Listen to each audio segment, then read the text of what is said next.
Neko nešto začeprlji, na selu se kaže da je posadio luk ili neku drugu biljku, a sad ima i nešto drugo.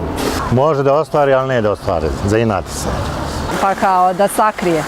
Pa počne da uradi, ali nije završio. Nešto zakopa, zatrpa. Ne znam, nešto sakrije ili tako nešto. Otera, ode.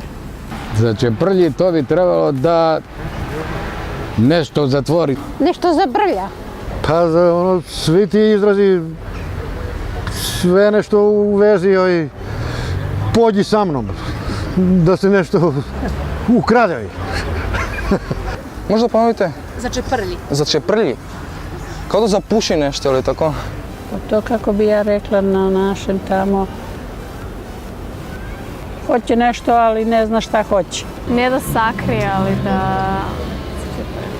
da pokvari ili da začeprlji ili da ga vrli. U tom smislu nešto, začeprlji kaže. Da napravi nešto na brzi način ili nešto tako ponovo zvuči. O Bože, koliko nam je težak jezik.